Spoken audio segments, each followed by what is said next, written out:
ISO, né, na hora de colocar um pendrive, ou até caixa de som, né? Você tendo esses conectores na parte frontal, fica mais fácil de você trabalhar, né? Tá ok? E aqui nós temos então uma série de características, né, para um gabinete vertical. Agora, o gabinete horizontal, né?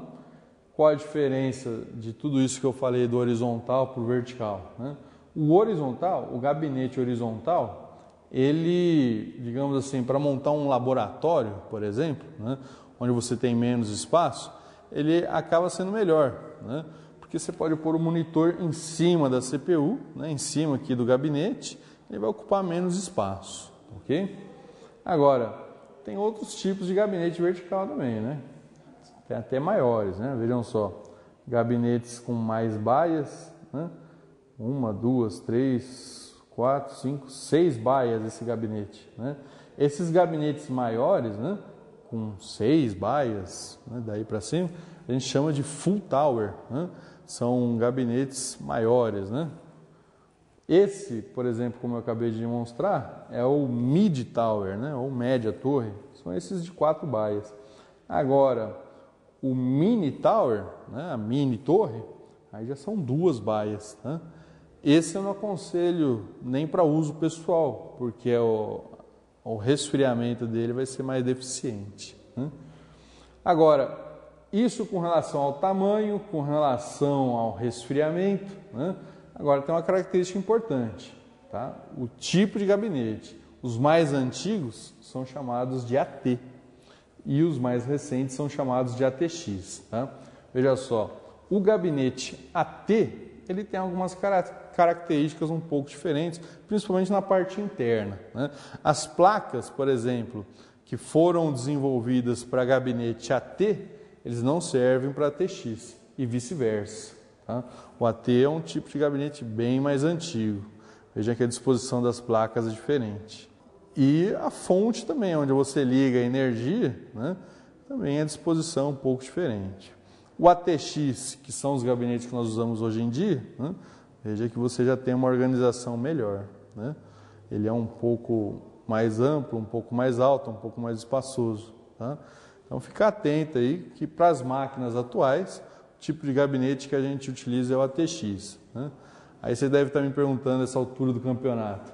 E esse incrível Hulk, o que ele está fazendo aí, né? Isso aqui é o seguinte, pessoal, até na nossa plataforma tem um fórum sobre esse assunto, né? Esse é um tipo de gabinete chamado Case Mode, né? O que é isso? É uma personalização dos gabinetes. Aí o que manda é a sua criatividade, não há limites, né? Isso aqui poderia ser, por exemplo, em vez do incrível Hulk, poderia ser um carrinho de Fórmula 1, poderia ser um armário, né? Aí a forma que o artista, né? Você pensa que em informática não tem arte? Tem também, né? O artista vai colocar aí a sua ideia em ação, né? Veja que aqui ele está em cima da fonte, né? Os fios que normalmente ficariam ligados dentro do CPU estão ligados aqui externamente numa placa aqui no alto, né? Ou seja, o gabinete aqui está totalmente estilizado, né? Uma coisa assim totalmente diferente realmente, né? É interessante isso, não é? Bom, aí, gente, é o gosto do freguês, né? Tem gente que gosta, tem gente que não gosta, né? Tem gente que prefere gabinetes mais sérios, mais sisudos, tá? Ok? Bom, tá aí. Falamos bastante sobre gabinetes, né? O que vem pela frente, né? Drives. Com relação a drives, né, é importante ficar atento, né, que a velocidade do driver normalmente vem estampada aqui na frente, né? Aqui, por exemplo, são drives de CDs, né, um pouco mais antigos, né? E aqui está 36x, 24x, né? Velocidade. Aqui, quanto maior, melhor, sem dúvida. Agora, normalmente, você tem outros números aqui, né? Você tem, por exemplo, 36x, 12x e alguma coisa, né? O que são essas numerações que aparecem na sequência? Na ordem, né? A primeira numeração é a leitura, né? A segunda numeração é a gravação e a terceira é a regravação, né? Isso vai depender do tipo de drive que você está utilizando, né? Seja de CD, de DVD ou até de Blu-ray, né? Lembrando que esses drives são utilizados para você inserir os discos, né? Só ficar atento a isso, né? A velocidade, modelo, marca, né? Você ver que está mais em evidência no momento, né? Fora discos, né? Outras unidades de armazenamento que existem, né? Aqui são os pendrives, né, gente? Olha só, cada pendrive mais interessante. Como o pendrive hoje é utilizado muito, né? A pessoa carrega para todo lugar. Você tem pendrive que é anel, né? Você tem pendrive de rosquinha, de bonequinho, né? As invenções aí são as máximas possíveis, né? Lógico que vai determinar aqui se ele é bom ou ruim é capacidade, marca, né? Esses desenhos são só ilustrativos, né? Até pendrive de sushi, né? Aqui no caso, né? Um disco rígido externo, veja só que interessante aqui a USB, né? A conexão USB de 1 TB. Vocês lembram o que é um TB? É o megabyte, é o gigabyte, não é, né, gente? O que é o TB? TB é o terabyte, ou seja, nós estamos falando aqui de um disco rígido externo, né? Ele é tamanho da palma de uma mão, né? De 1 terabyte. Então veja aqui uma capacidade gigantesca, né? Ok? Então tá aí, as unidades de armazenamento, né? Outro componente importantíssimo para o seu computador, né? O estabilizador e o no break. Qual a diferença entre eles, né? Também são considerados periféricos. Normalmente, gente, o que nós temos? Nós temos na tomada um tipo de corrente que a gente chama de corrente alternada, né? Corrente alternada é uma corrente que varia o mais próximo possível da voltagem que o seu computador precisa, por exemplo, se é 110 ou 220, né? Dependendo da cidade, da região que você mora, né? Agora, o seu computador precisa de uma corrente chamada corrente contínua, né? Que não tem variação, né? Corrente alternada, ela sempre vai ter uma variaçãozinha, né?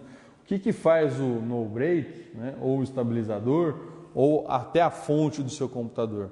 Transforma essa corrente alternada que sai da tomada em corrente contínua, né?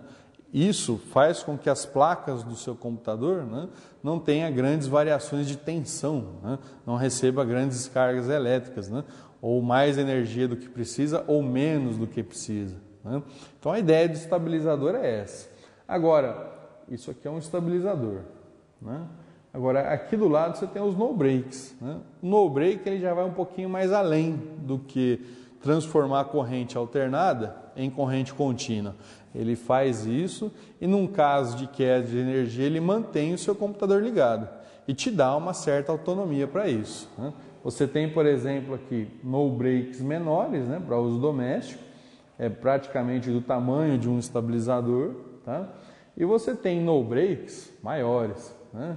Recentemente, nós recebemos aqui no nosso instituto um no break de 600 kg. Olha, por experiência própria, foi uma dificuldade de manipular esse tipo de no break, né?